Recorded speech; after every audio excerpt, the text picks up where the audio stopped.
একজন বিবাহিত ব্যক্তি যদি জেনা করে ফেলে, নাউজুবিল্লাহ, যে দেবর ভাবি শালিদুল্লাহ ভাই তোমরা শুনো, যদি বিবাহিত কোনো ব্যক্তি জেনা করে ফেলে, সে যদি খাস তওবা করে আল্লাহ পাকের কাছে, আল্লাহ পাক যদি তার সমস্ত গুনাহ মাফ করে দেন, তারপরেও যদি তার এই মামলাটা ইসলামিক কোর্টে চলে আসে, তাহলে তাকে রজম করতেই হবে, বেঁচে থাকার অধিকার নাই।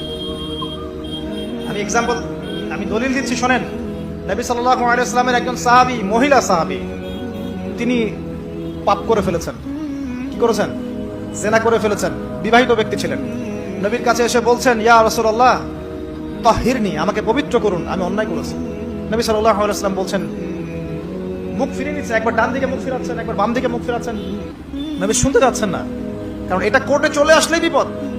নবীজি বলছেন, বাসায় যাও, বাসায় যাও, তওবা করো, আল্লাহর কাছে তওবা করো, আল্লাহ মাফ করে দিবে। বাসায় চলে যাও, বাসায় চলে যাও, তওবা করো, আল্লাহ মাফ করে দিবে।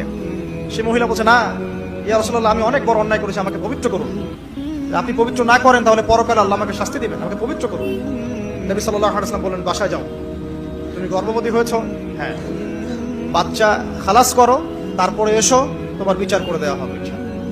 সেই মহিলা বাসায় ফিরে গেল, তওবা করতে থাকলো।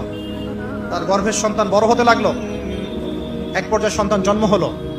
সন্তান জন্ম হওয়ার পর সে এসে বলছে, ইয়া রাসূলুল্লাহ, এই যে কোলের বাচ্চা, এই যে 3 দিন আগে 4 দিন আগে হয়েছে সন্তান, আমাকে এখন পবিত্র করে দিন, আমাকে শাস্তি দিয়ে পবিত্র করুন।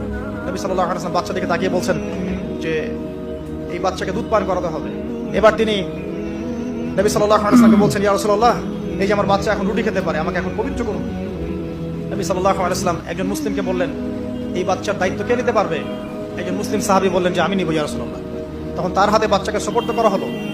বাচ্চাকে সুপর্দ করার পর এই মহিলাকে নিয়ে যাওয়া হচ্ছে এবং সাহাবীকে বলা হলো, অন্যান্য সাহাবীদেরকে বলা হলো, তোমরা এই মহিলাকে নিয়ে যাও, নিয়ে গিয়ে রজম করো, অর্ধেক মাটিতে পুঁতে ফেলে পাথর নিক্ষেপ করে হত্যা করো।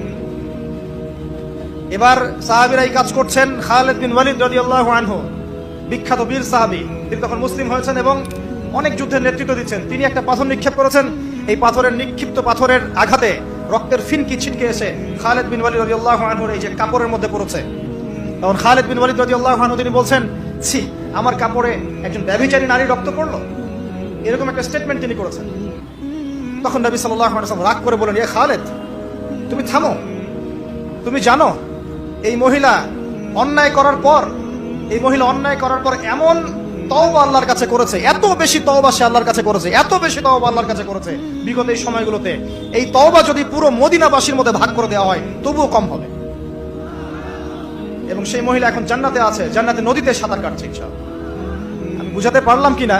এই মহিলাকে আল্লাহ পাক মাফ করে দিয়েছেন, তিনি জান্নাতে আছেন ঠিকই, দুনিয়াতে তার বিচার নবীজি করেছেন তারপরেও। আমি কি বুঝাতে পারলাম যে বিবাহিত ব্যক্তি ব্যভিচার করলে কিরকম শাস্তি হবে? এরপরও যারা এখন ওই জেনার অপরাধে লিপ্ত আছেন, অবিবাহিত হন আর বিবাহিত হন, আল্লাহর ওয়াস্তে আজকে গভীর রাত্রে গিয়ে তওবা করবেন। এই ভিডিওটা শেয়ার করতে না, এই ভিডিওটা শেয়ার করিয়া যারা যারা ওই চিন্তা ধারণা নিয়ে আসুন তার কাছে ভিডিওটা শেয়ার মারিয়ে পৌঁছাইয়া দেও।